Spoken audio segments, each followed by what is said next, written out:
अच्छा नहीं लगेगा, मैं संभाल लूंगी। स्नेहा की गोद से बच्चा हाथ मारकर प्रिया की गोद में आने को छटपटाने लगता है। दोनों घर अगल बगल में बने होने के कारण प्रिया उस बच्चे को गोद में ले लेती है। प्रिया के पास आते ही वो सो जाता है। बच्चे का वो स्पर्श रात भर प्रिया भूल नहीं पाती और अगली सुबह वो छत पर कपड़े सुखा रही होती है, तभी उसे एक औरत इशारा करके बुलाती है। स्नेहा कह रही थी बाबू तुम्हारी गोद में आते ही सो गया। मैं गौरी, स्नेहा की माँ हूँ। बहू, घर आना, बाबू को खिला भी लेना।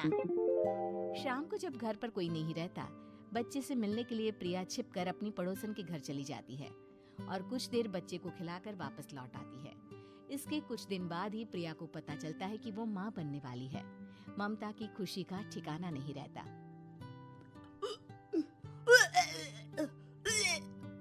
माँ जी, पता नहीं क्यों उल्टी आ रही है। प्रिया भागती हुई वॉशरूम में जाती है तो हरे और लाल रंग की उल्टी करती है। उस उल्टी में से कीड़े निकलते हैं। ये क्या? खून और ये कीड़े! माँ! माँ!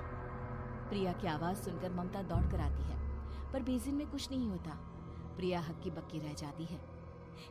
ये सब क्या हो रहा है? प्रिया घबरा जाती है और अपने कमरे में जाकर सो जाती है। डर के कारण वो इतनी थक जाती है कि उसकी आंख लग जाती है। तब उसे ऐसा लगता है उसके पेट पर मानो कोई बैठा हुआ हो। कौन हो? प्रिया के पेट पर एक 5 महीने की बच्ची बैठी हुई थी, जो बुरी तरह जली हुई थी।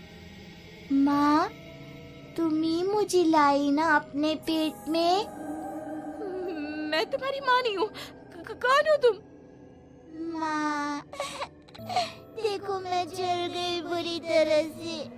6 महीने पेट में रहने को भी मुझे नहीं मिला।